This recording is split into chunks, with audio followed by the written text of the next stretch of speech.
scale that does grams. That is so important. I tried in the very beginning to do it by converting it to cups, and it is not the same, okay? So you definitely want a food scale. I think I paid like $11 for this on Amazon. You'll need your jar of starter, mature starter, of course.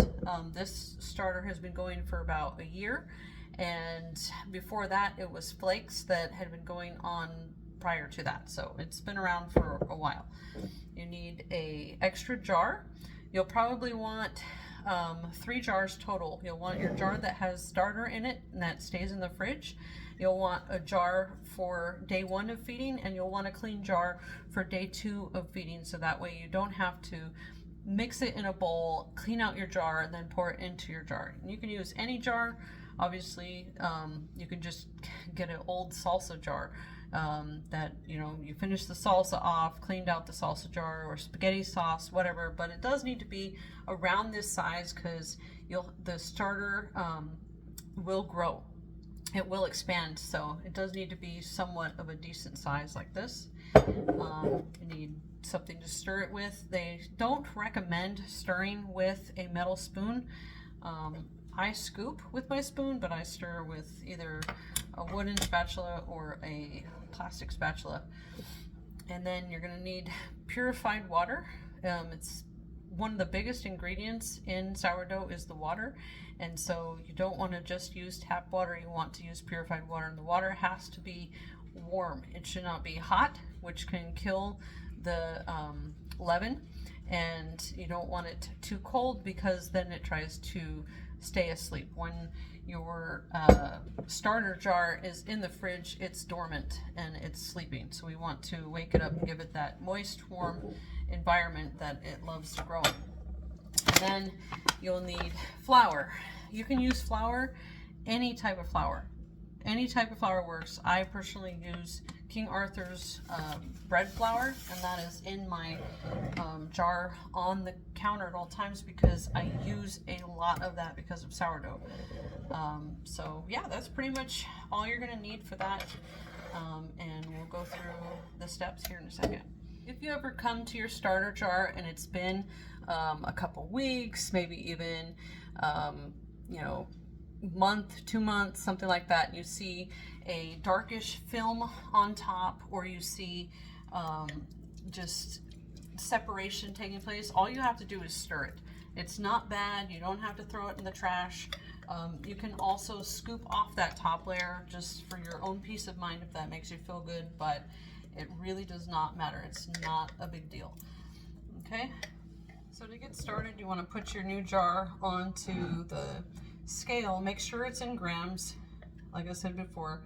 And here we're only looking for 30 grams of starter. And literally every time you come to your starter is going to be a different texture and a different consistency. Sometimes it's very, very sticky, like a nightmare of marshmallow cream, and other times it's very runny, just like this. So today it's pretty easy to get out of the jar. So we're at 30 grams of starter. Next, we're going to add our water, and if you live in a humid climate, you really have to be careful with how much water content you're putting in the recipe. Even though it calls for 130 grams of water, I have to vary between 115 grams and 130 grams based on what I, sense that the weather is like outside, or if I look on Google to see what the percentage of humidity is in the weather. Right now we're sitting at right around 125 grams, let's say, of water. And next I'm going to add the 140 grams of flour. Again, I use bread flour for this part just to make a really strong, high protein mixture, but you don't have to. You can use any kind of flour for this. Probably not gluten-free flour, mostly any kind. So we're just looking for 140 grams of flour.